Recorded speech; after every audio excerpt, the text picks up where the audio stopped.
Hey, how's it going everyone? It's Rogerrinks here. So, here we are, halfway through July, and there is still no Pyro update for TF2.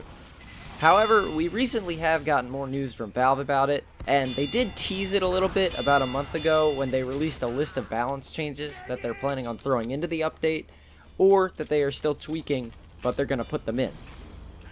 They wanted to show us these changes in order to get feedback, and possibly to make the balances better. I mean, this is a long list. If you haven't seen it yet, go head over to the Team Fortress website and check it out.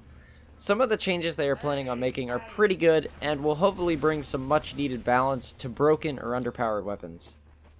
Then, other changes are planning on absolutely destroying certain classes. I mean, rest in peace the Deadringer and Ambassador, two of the most used and most powerful items for Spy. There's definitely going to be a major decrease in players using the Deadringer when this update hits.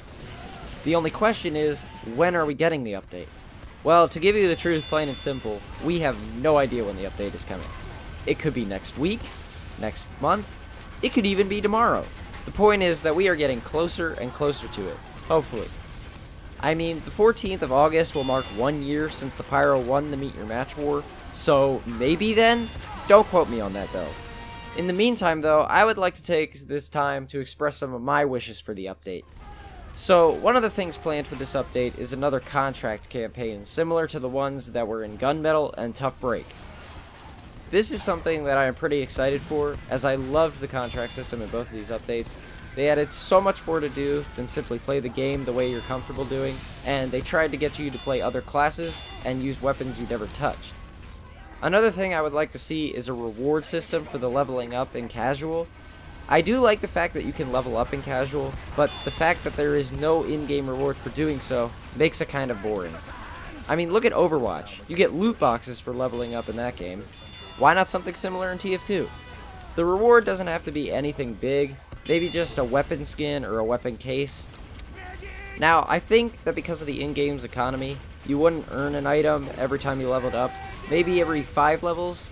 Oh, but what about the players who have already reached the max level of 150? Well, I think that a prestige system would help this by allowing players who are already the max level to start over and earn bonuses. As far as adding new weapons goes, they're probably only going to be for the Pyro, as he did win the war, and that's what we were told was going to happen. Personally, I don't really care who they're for, just as long as we get them. The last new weapons we got were during the Christmas update of 2014, almost 3 years ago, and we haven't had any weapons since. They're all white. I think the reason we don't get them as often is because it is a lot of extra balancing and tweaking that the developers have to do in order to add the stuff, which is probably why we will never get a 10th class. One weapon for Pyro I would like to see added is an air blast training weapon, sort of like how the Soldier and Demo Man have the Rocket Jumper and Sticky Jumper, which deal no damage and are solely for the purpose of practicing jumps. The Pyro could get a flamethrower that only allows them to air blast. This could deter players, especially new ones, from using the generic WM1 strategy. Instead, they would have to learn how to use the mouse 2 button. This would show them how useful the mouse 2 can be, whether it's deflecting rockets back at enemies or extinguishing burning teammates. There would be a lot more team players than there are lone wolves. As far as cosmetics and hats go, it's whatever. There are already thousands that I couldn't care what they added among those lines. Although I would like to see Valve bring back that double chance of unboxing an unusual like they did during Halloween, because I have not unboxed an unusual since I started playing this game in 2012. Anyways, that's going to do it for today's video, guys. I just wanted to take a couple of minutes to express what I would like to see in this supposed biggest update in TF2's history. Let me know what you guys think, or what you would like to see in the Pyro update. If you enjoyed, remember to like and comment, and if you want to see more in the future, be sure to subscribe. Thank you all for watching, and I'll see you in the next one.